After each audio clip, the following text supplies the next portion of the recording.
Alô você que tá ligado aí no programa do Fred. Estamos chegando aqui para entrevistar o Charles Bronson brasileiro. Jackson Tunis, roda a vinheta.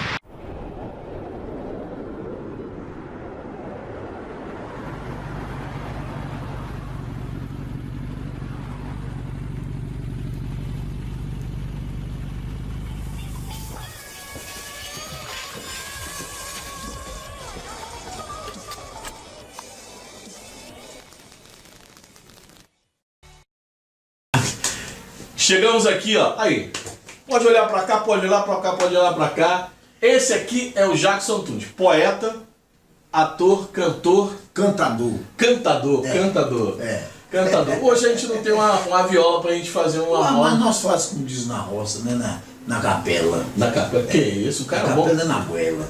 Canta baixinho pra não cantar alto. Porque capela você tem que amildar a voz, senão faz feio, né? Não é você que tem essa voz bonita. E Jackson Tunis, na entrevista, se eu puder te perguntar, tudo que eu te perguntar, se quiser responder, responde. Se não quiser, a gente depois... Se eu não responder, eu passo para a quinta marcha com você. Não, a sexta. A quinta marcha deu para segurar mais ou menos, mas a sexta... Depois nós vamos explicar. Depois tem que explicar a sexta. Ninguém vai entender a sexta marcha.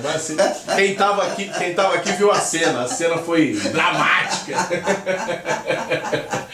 Olha só, se liga só, essa é a quinta marcha, vê só. O que está acontecendo aqui?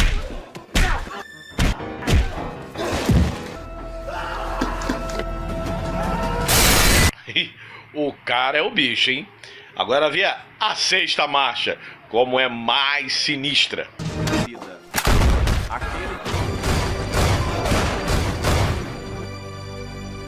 Gostou?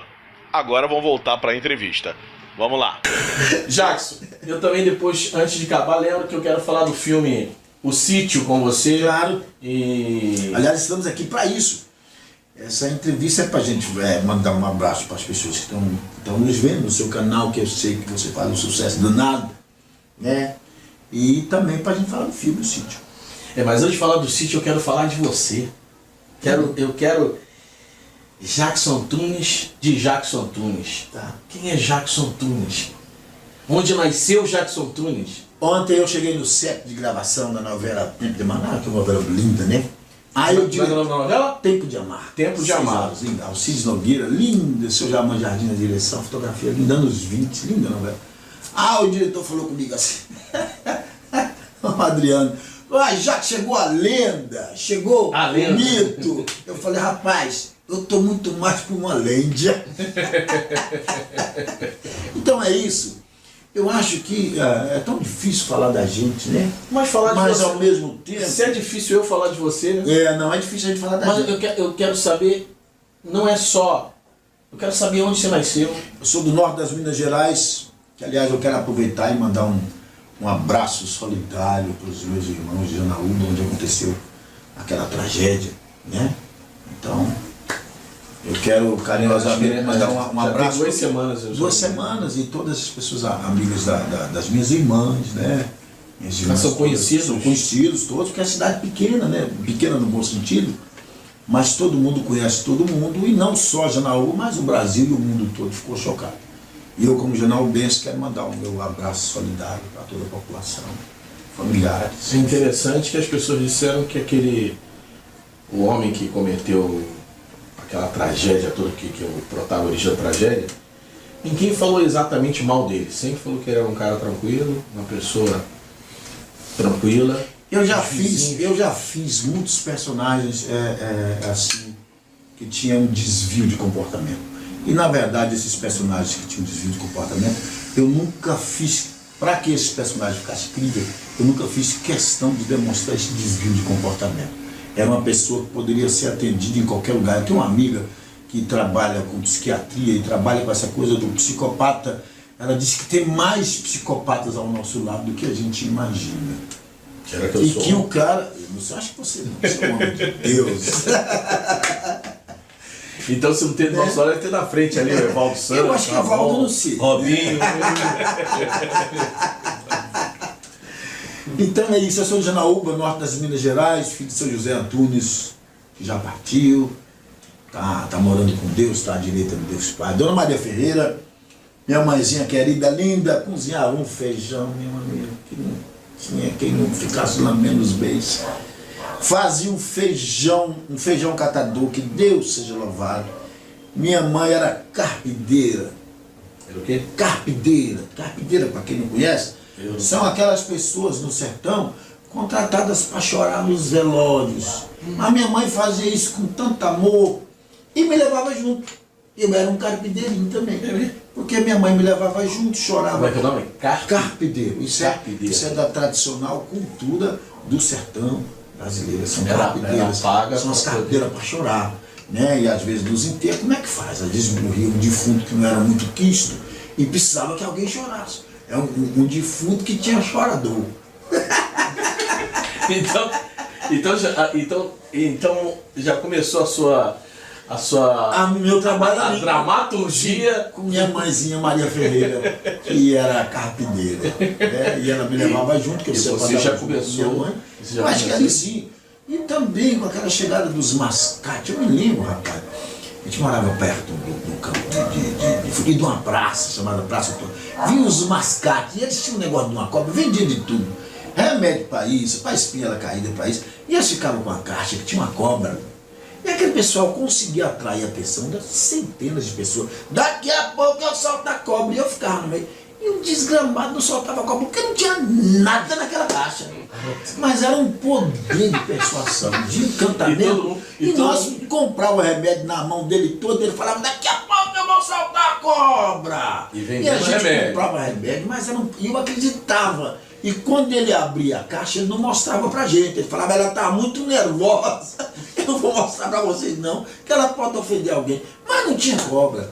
Então acho que isso também me ajudou muito na coisa de interpretação, porque eu falei encantado, como é que esse homem tem o poder de nos fazer acreditar que tem uma cobra aí, e quando ele abre, eu escuto até o chiado, o guizo da cascavel, e não tem porcaria nenhuma ali dentro.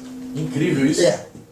Poder maravilhoso. E, quer dizer, a sua escola, na verdade, foi a própria vida. Né?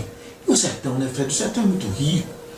Quer dizer, eu saía com meu pai, a gente morava na fazenda do meu saudoso padrinho Marcolinho, evangelista Barbosa, foi um dos fundadores de Janaúba. Então ele mandou fazer para mim um gibãozinho de couro, né? E eu saía com meu pai para a gente tocar boi ali, Maromba, Espinosa, divisa de Minas com a Bahia. E eu lembro que todo mundo tirava fotografia comigo. Vou tirar foto com esse menininho, seu Zé. Quem é esse menininho tirar foto comigo? Então, às vezes a gente parava para pousar no lugar. Então aqueles boiadeiros, cada um tinha uma história. Nós tínhamos uma história que o pessoal contava de Arabel que era considerado o lampião mineiro, e pai chegou a conhecê-lo. E anos depois eu vim conhecer o irmão dele, Dozinho, né? E tinha toda uma história por trás dele, de valentia. Então o sertão é muito rico nessas questões de histórias, né? Muito rico mesmo.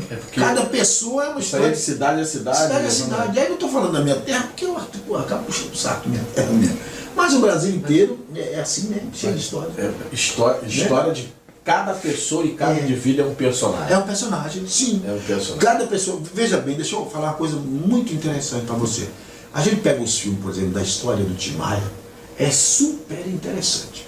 Você pega o filme, por exemplo, da história do Zé Aldo, que eu tive o prazer de fazer. É um filme super interessante. Quando nós contamos histórias da vida real, nós acertamos em cheio.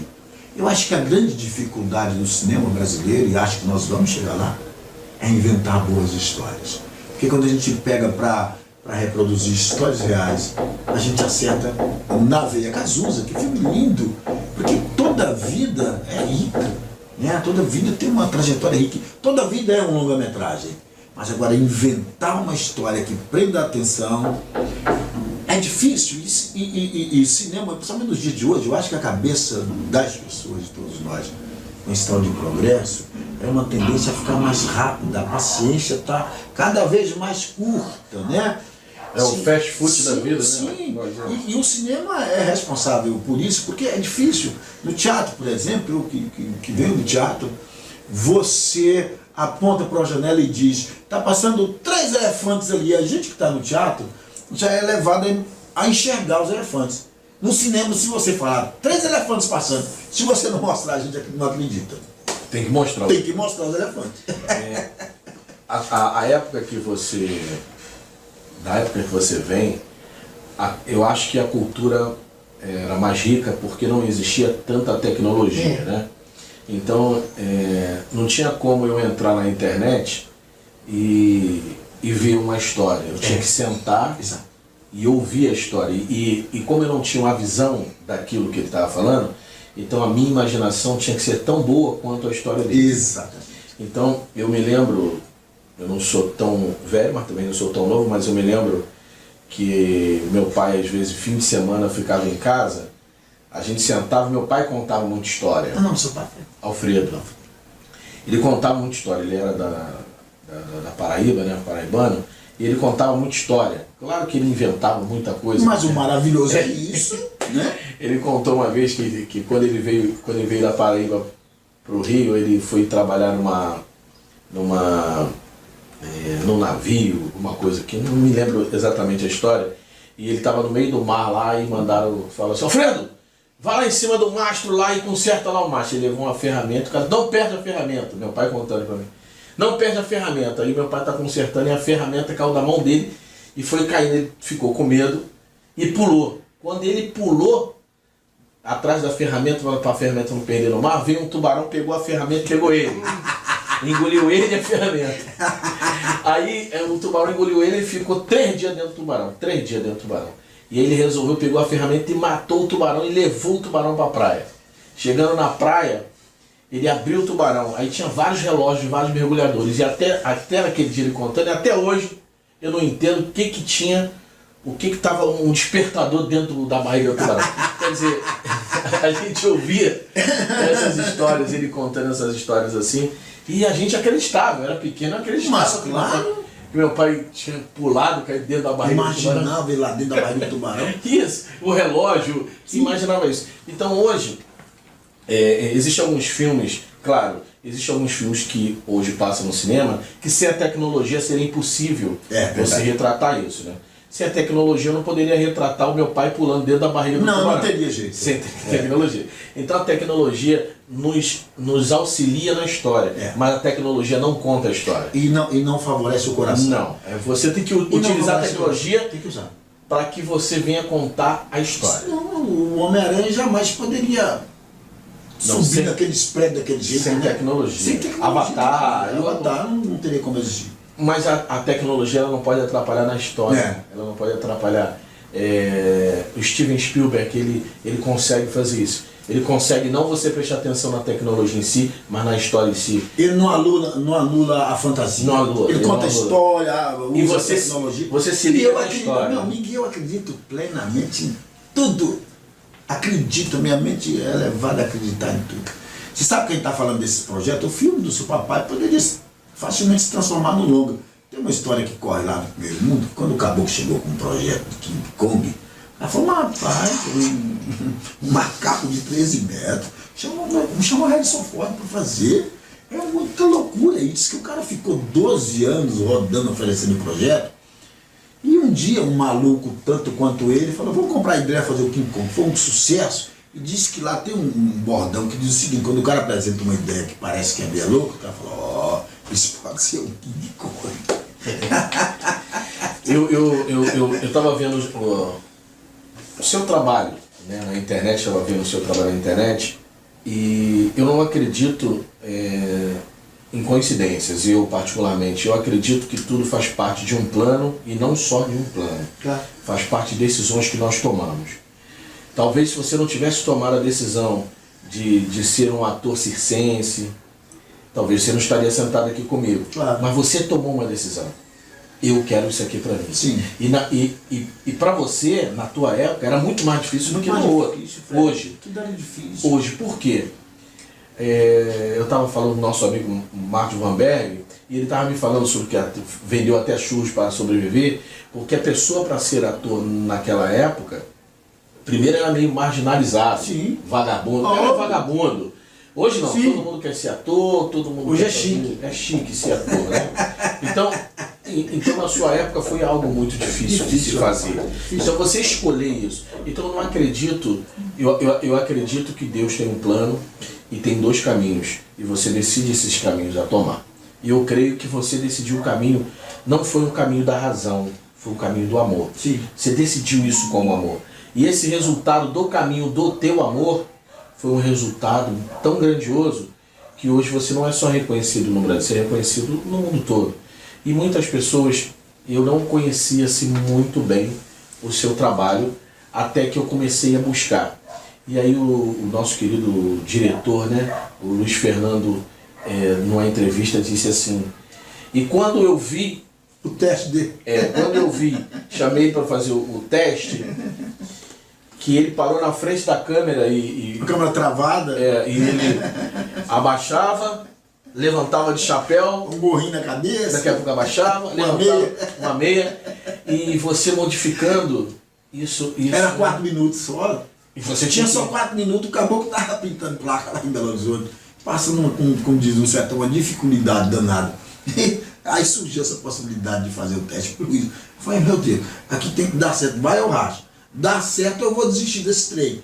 Então eu acho que eu juntei toda... Foi quando você foi para a novela? Foi quando eu fui fazer Renascer. Foi quando foi fazer Renascer. Eu vi uma cena de Renascer, você limpando... o Papa Amarelo. Limpando a doce. Qual é a parte mais triste, se tiver alguma, talvez, da sua carreira? Um momento que você falou assim, caramba. Rapaz, Fredinho, eu vou dizer uma coisa para você assim, eu acho que nós somos partes, né? A gente tem que entender o ser humano como um todo, mas divididos em partes. Eu acho que tem um pedacinho seu ali que é triste, tem um pedacinho que é alegre. Mas não tem um momento tem um assim, que você não esquece, que é um momento que impactou você. Rapaz, é uma loucura, porque de repente quando eu fiz a segunda, quando eu fui escalado para fazer Irmãos Coragem, eu estava fazendo, eu fiz o meu segundo trabalho, que foi o Memorial de Maria Moura, e tinha um trapézio. Como eu sou de circo, eu resolvi fazer o trapézio, e treinei muito o trapézio solo, eu fazia muito bem. E fui treinando aquele trapézio, e nessa perna esquerda eu comecei a sentir uma dor, mas eu não sabia o que era, e continuou persistindo essa dor. E eu fazia o trapézio, soltava as pernas, né, e fazia tudo naquele trapézio solo. Tudo bem, eu comecei a sentir aquela dor e não me importei muito com isso. E o tempo foi passando. Quando eu fui fazer a novela Irmãos Coragem, que eu fiz o Delegado Falcão, num certo dia, essa dor aumentou, mas eu falei, não, deve ser uma distensão, não sabia o que era aquilo. E eu fui experimentar, eu fui vestir a roupa do personagem, entrou essa perna, mas a outra não entrou. Eu falei, que diacho é isso? A perna estava inchada, eu falei, gravei a cena e fui para casa, e senti na perna pinicando aquele mal-estar. Formigando. Eu falei, bom, eu vou ver que deve ser alguma coisa, deve ter machucado o osso, né, uma distensão qualquer. Chegando lá, rapaz, era uma trombose, era uma coisa das veias, né? Dos vasos sanguíneos. Era uma trombose venosa, já assim quase em estado crítico. Agora você imagina. Eu saí da novela, minha segunda novela, né? Então foi muito difícil, porque você começa na carreira, aquele sucesso de Renascer, aquele sucesso da minha. Aí realmente, se eu não fosse um homem de fé, de coragem, e tivesse determinação, e colocasse Deus acima de tudo, eu teria desistido, teria sucumbido. Interessante que rapaz, você já falou isso para alguém, assim, em alguma entrevista sobre essa trombose? Essa trombose, sim, eu falei no Faustão. Porque depois também eu vinha ter outra. Na novela Favorita, eu fiz um personagem, Léo, que era tão intenso, aí sim eu trabalhei as 6 marchas, de tal modo que esse personagem era tão odiado, né, que eu sofri uma agressão de um espectador, de um telespectador, né, e que eu voltei a ter uma trombose desse mesmo lugar. Você sofreu uma agressão na rua? Na rua, por causa do personagem. Era o rua. Leonardo, a novela Favorita, era um personagem que cometia, eu acho, os 2 tipos de violências mais terríveis que um ser humano pode cometer, que era a violência doméstica e bebida. Fazia par com a Lília divinamente bem, e eu no momento abençoado, o personagem era muito bom, então aquilo era tão forte que despertou a ira desse cidadão. Mas ao mesmo tempo... Esse cidadão era um uma pessoa comum da rua que via, comum da assistia a rua. novela. Eu estava numa banca de revista e quando eu cheguei ele já estava muito indignado com a situação política do Brasil. Quando ele me viu, ele começou a relacionar a minha pessoa com algumas posturas que o jornalismo tem, coisa e tal. Eu achei que fosse uma brincadeira, uma pegadinha. Estava com meu filho e comecei, eu sou muito bobo para rir, você já viu isso, né? Eu comecei a rir, ele ficou muito danado, nada mais do que um empurrão muito forte. Como a minha perna estava comprometida, que eu tinha tido uma trombose, eu bati no meio fio, e desenvolveu praticamente metade da novela. Se você ver na internet, eu gravei em cadeira de roda. Aí mais uma vez a força, né? Mais uma vez a superação. E esse cidadão sem noção nenhuma, né? Completamente. Quer dizer, quase prejudica uma carreira inteira, uma vida de uma pessoa, porque ele, dentro do íntimo dele, ele achou que você era um personagem. Ele não dividiu, ele não soube dividir, separar as coisas. Eu acho que se for contar a história de alguns atores aí que passou por esse momento, quer dizer, o cara fala, não, recebi uma guarda-chuvada da velhinha, né, Albinho? Uma velhinha me xingou, me puxou a orelha, me beliscou, mas essa não foi literalmente, foi de fato uma agressão. O personagem, eu chegava nos postos de gasolina, se tivessem mulheres, a gente ia dizer, não vou abastecer o carro do senhor. Eu fazia uma cara de mal. Falava, senhor, então vai abastecer meu carro. E aí que não abastecia mesmo. Mas você sabe que tem um lado bacana. E quem te conhece pessoalmente vê que você é totalmente inverso a isso. Eu acho que isso é um desafio e as pessoas tinham que aplaudir, porque você fazer um personagem que não tem nada a ver com você, totalmente. Mas você sabe que você também tem cara de matador. Nós dois faríamos dois Berlau. Você cara de mal. Tem um amigo meu que fala assim, ó, você tem cara de tudo, menos de pastor. Você tem cara de maluco, pois de político, não tem cara de pastor, de bandido. Pois é, então você também, né? Mas você... Então, mas você não tem cara de... Na verdade, foi rotulado de tanto você fazer, não de tanto, você fez alguns personagens muito fortes. E como faz personagens bons também, eu fiz o Regino. Não, sim, mas você faz personagem forte. Personagem que ou ele é ruim e vai pra cima, ou ele é bom e vai pra cima. Vai pra cima, é extremo. Extremamente, extremo. ele é extremo. É extremo. Então, eu acho que eu tive a felicidade disso, de ser chamado. Não, mas você não é chamado. Mas você não é chamado porque. Naturalmente. Não é só evidentemente Deus. Deus, as pessoas estão vendo.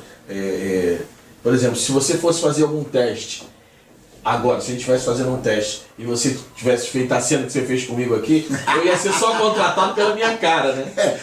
Deixa a brincadeira que nós estamos fazendo, tem meu amigo que está fazendo aqui das 5 marchas, foi uma brincadeira, que eu falei, eu sou um ator das 5 marchas, né? E simplesmente eu fui alternando a vibração.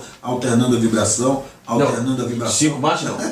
Ator das 6 marchas. Alternando a vibração e de repente eu já estava aqui. Não, mas você tinha que ver quando ele se... Agora eu diminuí. Ele falou assim, não passa a sexta. Não, deixa a sexta marcha que já rasgou minha camisa. Na verdade, tudo é treinamento. Tudo é treinamento. Mas não, eu sei, mas eu acredito muito no dom.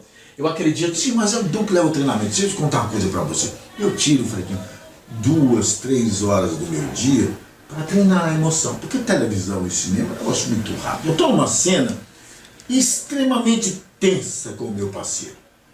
Extremamente tensa, num momento tenso. De repente, meu amigo, por uma questão qualquer, a gente está pegando áudio ao vivo, passa um avião, cai uma luz no estúdio, o contra-regra vai caminhar no meio do escuro, pisa em alguma coisa, faz um barulho, o cara fala, corta. Mas nós temos o restante, vamos a partir daí. Mas como que eu vou a partir daí? Se daí eu já entrei na casa do cara, já quebrei tudo. E se a gente não tem essa defesa de uma continuidade de emoção, vai pro brejo. Porque enquanto arruma a luz, enquanto volta, você já viu que o cinema sempre que para, eles consertam alguma coisa. Mas que se conserta não estava bom, né? E se estava bom, alguém quebrou. É verdade. Para você voltar naquela cena com aquela mesma frequência de emoção, eu fico assim parado. Se ficar 10 minutos, eu fico assim. Enquanto estão consertando. Sim, não paro. Mas é um desprendimento de energia. Vamos fazer o seguinte. Porque fala assim o seguinte, olha só, não tem que arrumar agora. 10 minutos pra descansar. 10 minutos. Não, o cara vai. Aí todo mundo vai fumar um cigarrinho, aí vai você tomar fica... água. Eu fico. Esse cara é louco. Eu falo, fala baixo, não fala perto de mim, eu tô mantendo aqui. Sai de perto de mim. Eu tô mantendo aqui, se na sexta marcha eu vou pra cima de você, aí vai ficar ruim, entendeu? Mas isso não é que eu sou. Mas eu não acredito em que a gente está aqui com o Evaldo Santos. E o Evaldo Santos é o cara da trilha sonora. E você passa uma trilha sonora na sua mente, ou você não pensa em nada? Penso. Você pensa assim numa trilha sonora, alguma coisa rola na sua mente? A trilha é tudo. Ela, quando ela é bem feita, é tudo. O Evaldo sabe como ninguém faz isso. E você? A trilha na sua mente, você pensa, você está aqui, ó. E você está pensando em alguma... Sim, eu fui fazer um filme, eu não vou dizer o nome para não ser delicado, são os queridos. E o cara falou assim, senhor Jackson vai entrar nesse quadro aberto aqui, você vai sofrer um infarto. Eu falei, querido, isso não vai funcionar. Ele falou, por quê? Eu falei, não, porque tá aberto demais, plano geral, você vai entrar e eu cair, vai ficar até ridículo. Porque você tem artifício. Você pode... Como é que vai ser a trilha? Eu perguntei para ele. Ele falou, vou botar barulho do mar. Mas eu falei, barulho do mar? Comigo tem um infarto. Não vai funcionar. Me desculpa, eu respeito você, mas você tem... Cinema é ilusão. Então, para que eu tenho um infarto, usa um símbolo de alguma coisa. Ele falou, por quê? Eu falei, aquela chaleira ali, ó. Aquela chaleira ali. Ela... Da agonia. Uma agonia minha... A tua agonia tem que passar para mim que tá vendo. Exatamente. Eu tenho que sentir a mesma agonia que você. Porque se o danado faz no geral, vai ficar bom. No geral é como se eu tivesse parado numa praça, o cara cai lá na praça, ali embaixo lá. Cara, puta, pra ver um close você vai ter que ir até lá. Pra saber o que tá acontecendo, tem que ir lá. E no cinema não dá pra levantar pra ver um close. O cara cai na praça, o cara tomou uma topada, o cara bebeu, cara. Agora, isso tudo é muito importante. Eu tava numa filmagem de um filme. É bom. Eu tava na gravação de um filme que o Marcos Van Berg tava fazendo. Grande ator, meu grande amigo. Aí na filmagem me perguntaram assim, pô, como é que você acha essa... Eu só tava lá, eu não tava... E o Marcos, ele vem andando e ele passa mal e tem um infarto. O Marcos Van Berg foi fácil porque ele já teve infarto, sabe? O que sentir? Mas ele está sentindo. Mas eu tenho que sentir que estou vendo o que ele está sentindo. Claro. Aí eu falei para ele assim, olha, eu faria assim. Ele sai do banheiro, a câmera foca no rosto dele e ela vai abrindo um pouco, depois você pega um steak da mão, passando assim. Isso! A mão dele suando, ele tossindo. E a trilha, a gente morre em casa, você infarta junto. Aí a trilha tem que ser 920 Hz para poder mexer com a glândula pineal. Mas a cena, não adianta você ter uma trilha muito boa e a cena não condizer com a trilha. Exatamente. Da mesma maneira, ter uma cena boa e a trilha não condizer com a cena. Então, imagina você filmando isso, o cara saindo do banheiro passando mal, e você pegando a casa toda do cara, não tem jeito. Isso é cinema. Claro. Isso é cinema. Então, eu estava falando com o Marco Van Berg o seguinte, ele falou que veio um acidente de carro que foi incrível. Para a gente fazer esse acidente de carro real, fazer no cinema, ele tem que ser mais incrível do que... Mais incrível, por quê? É cinema. Claro. Quando, por exemplo, a parte da marcha 5 que você segurou minha camisa de quase rajou, as pessoas aqui que viu a cena... Ela ficou querida, né? Achou impactante. Mas no cinema... Se você fizer no geralzão... Não dá. Não vai funcionar. Então...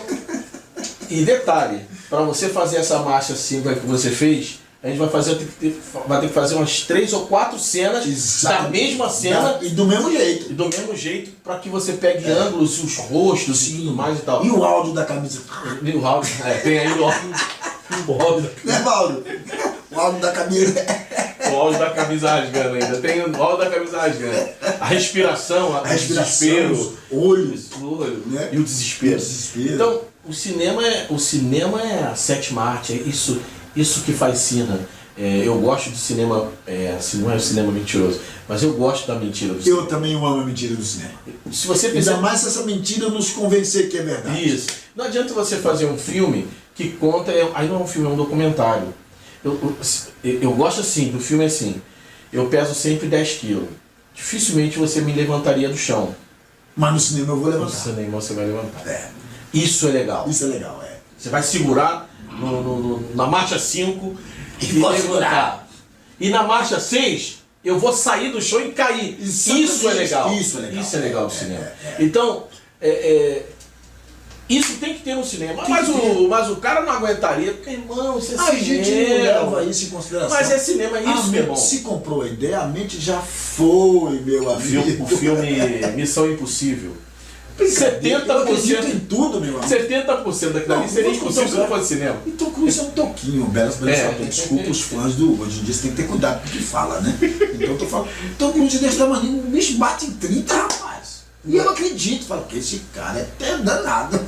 A gente treina a luta, né? Agora eu tô até um tempão sem treinar. Meu Então filho eu me treina- arrisquei com o dedo você pelo colarinho, compadre. a gente treina a luta, MMA. E a gente malha e tal. Se você se segurar numa barra e fica parado na barra, segurando na barra um tempo, uma pessoa que não treina vai ficar 2 segundos. É verdade. Uma pessoa que treina, está sempre fazendo barra, o cara pode ficar até alguns minutos. Mas no filme, o cara se pendura não é numa barra, o cara se pendura no helicóptero. E o cara anda quilômetros pisando no helicóptero. Quilômetros, vai de um território a outro e a gente acredita, Fabrício, esse cara. Isso é legal. Isso é danado. Não, mas isso é legal. Esse é o filme, é o cinema. Quando o cinema consegue passar a ilusão como verdade, Que você É podia ser. maravilhoso. E você acreditar naquilo. É maravilhoso. Isso é maravilhoso. Não adianta você não vira documentário. aqueles esse bug espaguete italiano, que eu me sou apaixonado por bug, trabalham na cama nunca. Um revólver de 5 tiros. Pai não acaba nunca torcendo para meu pai gritava, eu ia com meu pai e falava, mata, cuidado, tá chegando atrás, pai, Avisando. tá chegando atrás, atira nele, isso, derruba ele, derruba esse Ó, filho da puta. tem um cara aí, avisando ele. Eu falo, pai fala, eu vou falar, pai, agora você vai ter um negócio dentro do cinema, pai. Aí isso era dentro do cinema? Dentro do cinema, nossa querida Virgínia, não, dentro do cinema. Pai, ele saía suado, falei, pai, Ele participava do filme eu mesmo. não vou assistir mais com o senhor, não. Aí eu falei assim, vou fazer um negócio com o pai. Chegou o exorcista, né? Eu falei, pai, é de tiro. Eu falei, não, pai, esse é um pouco diferente. Esse esperou. Eu levei pai, rapaz. Mas quando aconteceu aquele negócio da moça dele, a cabeça, que ela fez tudo, meu pai falou, meu bom Jesus, saiu correndo, facilmente. O olho fechado, e caiu pelas cadeiras. Eu fui atrás, falei, calma, pai, é o senhor, como é que essa mulher rodou a cabeça? A mulher... Eu tive que dormir com o pai na cama dele uma semana com medo. Isso Isso é o cinema. O seu pai correu, ficou comendo ele. Correu, pegou a avenida, correu lá atrás. Volta, pai. Volta nada. Isso é o cinema. O encantamento do cinema. Seu pai teve um pesadelo durante anos. Ai, me dá uma aguinha, Robinho. Ai, me dá uma aguinha aí, filho. Acabou a vida de pai. E aquela pai, meu filho, como é que vira aquilo? Eu falei, pai, virou de verdade. Não, filho. Aí eu falei, pai, de verdade. Aí pronto, meu pai acreditou de verdade. Isso nós caímos exatamente, né, meu amigo? Mas isso não é fantasia do cinema. Tem que ter isso. Tem que ter isso. Se tiver isso, não é cinema. Não é cinema. Não é cinema. É igual a cinema, TV, novela, né? E teatro. E teatro. São coisas diferentes. Eu me lembro que eu fui ver um elefante e o cara fazia assim e virava um elefante. O teatro já tem, né, Robinho? A gente já vai predeterminado a acreditar em tudo do teatro. Tá frio. A gente sente frio no palco. Mas agora, sim, você acaba. Mudou a luz. tá frio. Chega a sair fumaça. Chega a sair fumaça, a gente enxerga a bendita fumaça no teatro. É uma coisa tão mágica, extraordinária.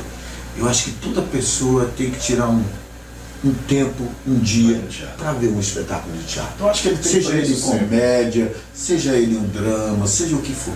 O teatro é muito especial. A gente costuma dizer, estão dizendo agora, que ultimamente as pessoas se comunicam muito através de celulares, que as pessoas estão se distanciando, que as famílias não Dentro estão de casa se pedindo encontrando. água no zap. Exatamente, o canequinho d'água pelo zap.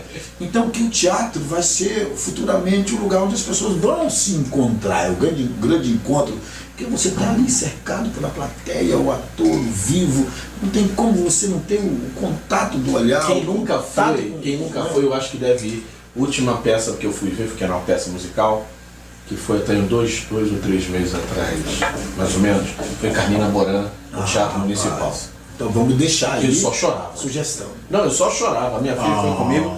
Eu fui convidado por uma das cantoras, né? Então você ficou igual ao meu pai. Não, eu só chorava. Primeiro que é um espetáculo. E primeiro, o próprio Teatro Municipal no Rio de Janeiro já é um da gente espetáculo. chorar, né? Já é um A gente espetáculo. já entra chorando, né, Almir? Que é um espetáculo. Tão bonito que é. E você viu os bailarinos. E depois que eu desci, né, que eu fui no palco, fui chamado lá, fui convidado no palco, que eu vi um dos bailarinos principais. Eu estava numa parte em cima, que era a parte VIP, assim, que eu olhava o bailarino dançando, aqueles movimentos e tal. Ele era um monstro, um cara gigante no palco, gigante. Ele crescia, ele dava aqueles saltos. Tinha o tamanho que queria, né? Crescia. Aí quando eu desci, que eu fui apresentar ele, Que decepção. era um cara desse tamanho, eu falei, caramba! Mas pra você ver. Mas a gente acredita. Não, A gente acredita. você olhou, parecia um gigante. Mas agora é preciso ser feito com arte. Não, claro. Para que a gente acredite. É preciso que a luz seja precisa. É preciso que a interpretação seja precisa. É preciso que o encantamento exista para a gente acreditar nesse encantamento. Eu acho que é arte, né? Eu acho que todo mundo pode cantar, todo mundo pode atuar, todo mundo pode dançar, pode compor uma música, mas é divino quando você consegue vencer esse fiozinho e atingir o coração do outro, né? É uma dosezinha que faz as situações se transformarem em arte. É muito delicado, é muito preciso, e quando você toca o outro. Eu já vi alguns filmes que mudou completamente minha vida. Já li livros que me fez refazer minha forma de pensar e ver refletir. O mundo, refletir. E acredito que a arte não existe para ensinar verdades. Não gosto daquela coisa planetária, panfletária, não. Eu acho que a arte existe para levar as pessoas a descobrirem suas próprias verdades, a provocar e fazer a gente pensar e refletir. Isso é muito bacana. Sair do cinema pensando. Eu amei Ressurreição, quando o centurião chega perto de Jesus e não sabe o que dizer. E ele, eu vi e não consigo acreditar, vi algumas coisas. Ele diz, você que viu não acredita, imagina os que não me veem. Ali eu arrepiei, rapaz. Quem não sabe, aí é verdade. Para quem não sabe, o filme. Eu só citei aqui como exemplo, sabe? Não, mas porque já na segunda conversa nossa que a gente fala sobre isso, e o Centurião, o filme Centurião é um filme que o protagonista não é Jesus. O protagonista é sob o ponto de vista do general. Do general. Que ia atrás de Jesus para provar que Jesus estava morto. E quando ele se depara com aquilo magnífico, aquela coisa que ele fica... Sem querer te cortar, aquela cena que ele encontra com os apóstolos, que ele entra no casebre aqui, ele vai para pegar aquele olhar que o centurião tem com Jesus. Eles trocam o olhar. Jesus, um sorriso, o rosto, uma luz, e ele completamente sem saber o que... Aí ele... Não tinha muita coisa. Rapaz. Era um olhar, outro olhar, a música, e a reação. luz, e a reação. E ele, o centurião parado, perplexo, e Jesus com a sublime tranquilidade, olhando, com um sorriso no rosto. Sublime. Foi algo sublime. E eu até falo para vocês verem, esse filme é fantástico. É um filme que faz você refletir. Muito. Assim pra como, pensar. como o centurião, o imperador lá reflete, a gente reflete junto, né? Reflete. Quem é esse cara realmente, né? Pensar quem é esse cara. É. Antes da gente falar, já está acabando, antes de falar do filme, o que te trouxe mais alegria? Ou pode ser 2 ou 3 coisas. Uma coisa que você nunca mais esquece, que foi algo, se falou da tristeza, mas algo que foi... assim, algo que você não esperava, ou esperava, mas não naquele momento. Conhecer seu Patativa do Assaré foi uma das grandes... Conhecer quem? Não entendi. Patativa do Assaré é um poeta cearense.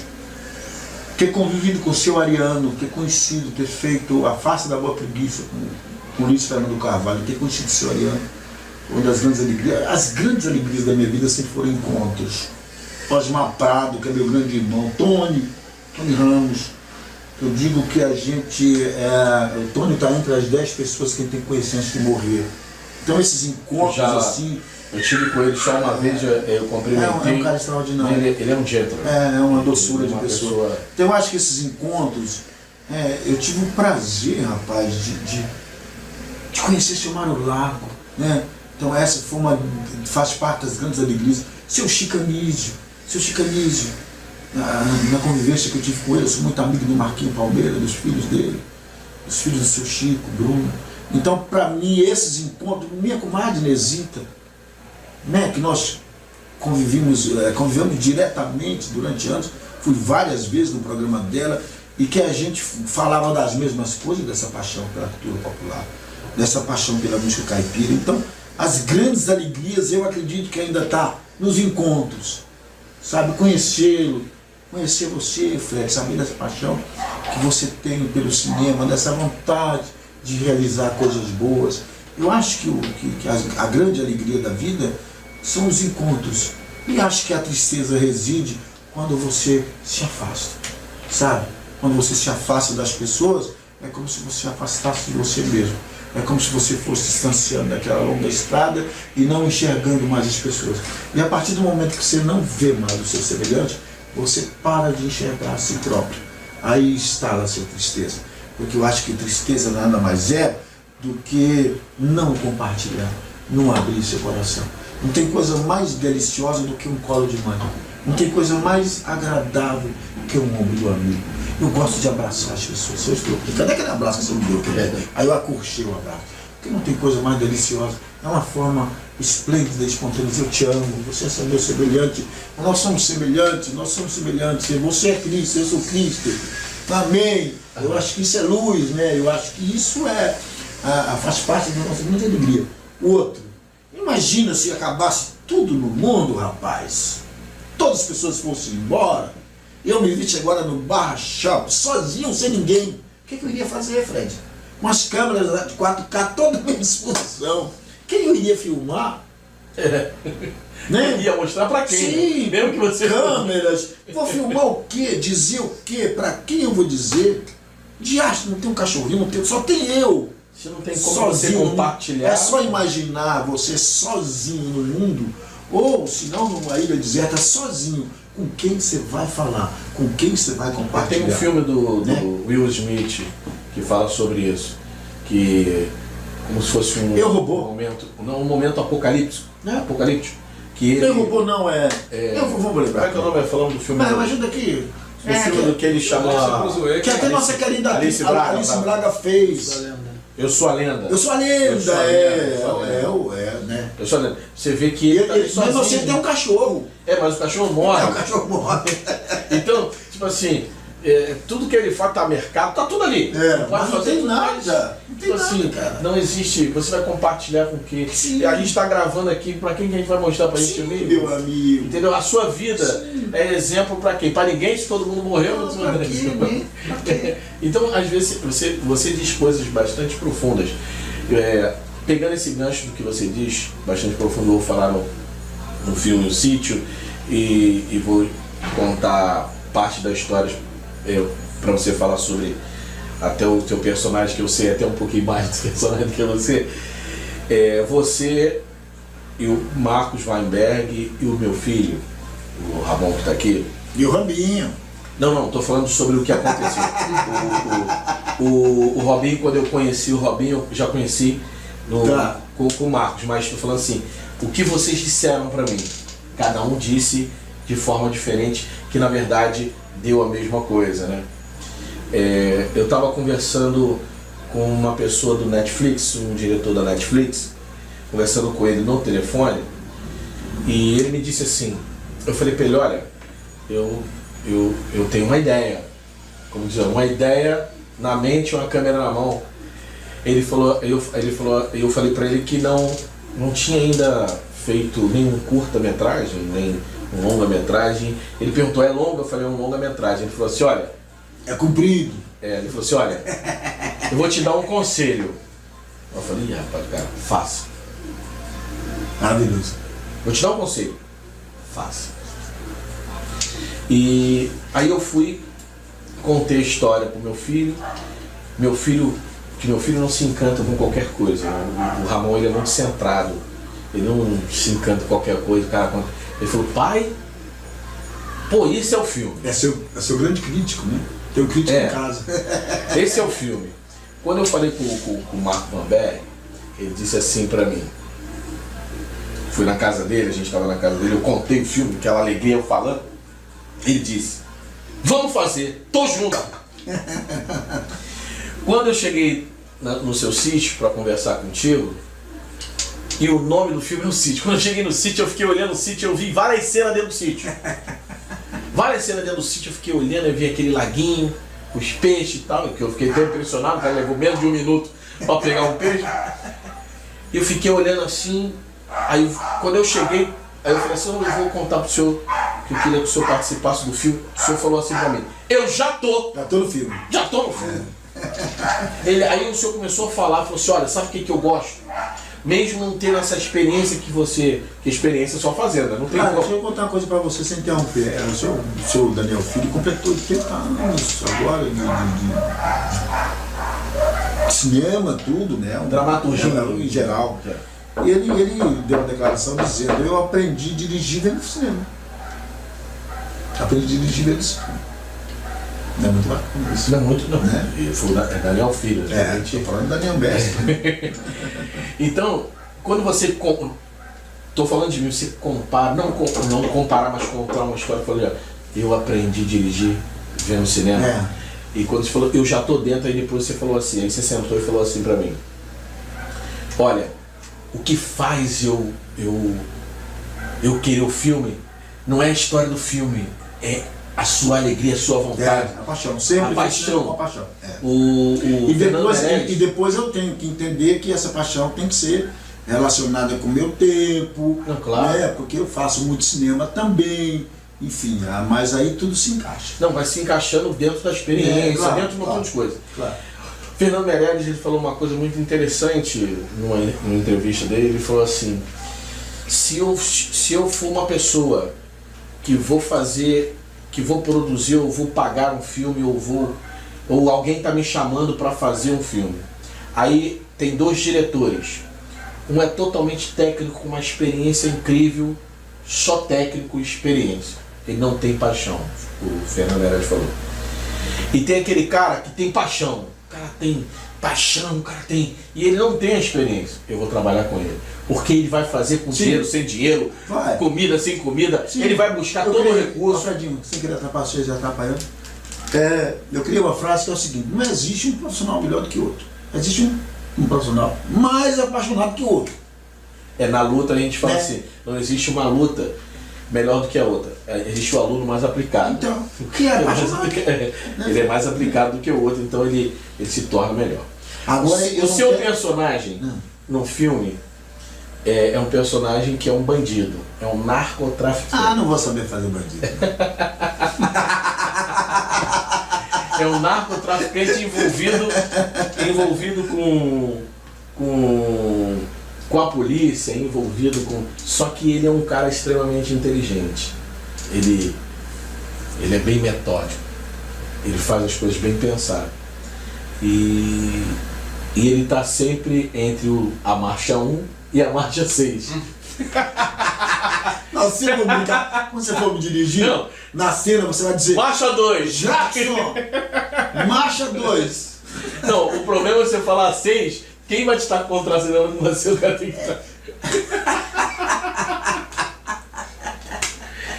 O cara tem que estar preparado uma marcha 6, né? Tem que explicar ele, ó, meu irmão, marcha 1 é assim, marcha 6 é assim, assim.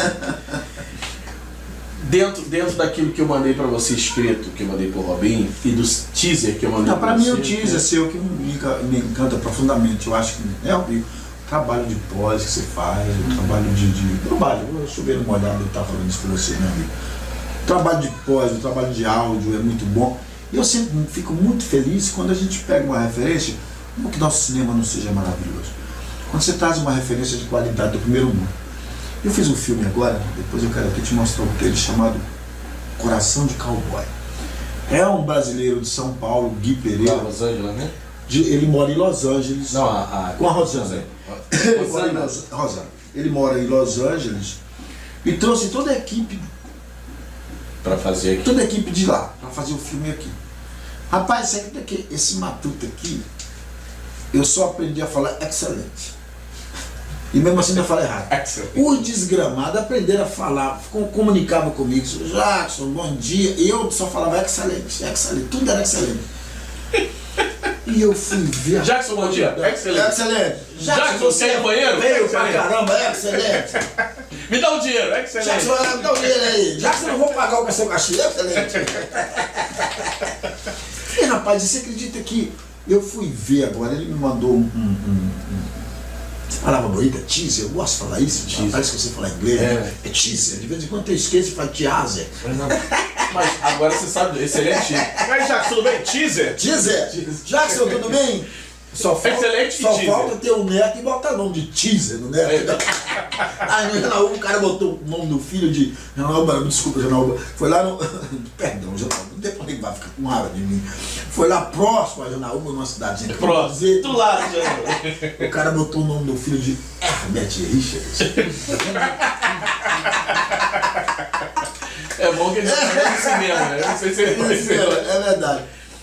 Então, rapaz, o que eu pude comprovar nesse filme é a qualidade técnica. O áudio é maravilhoso.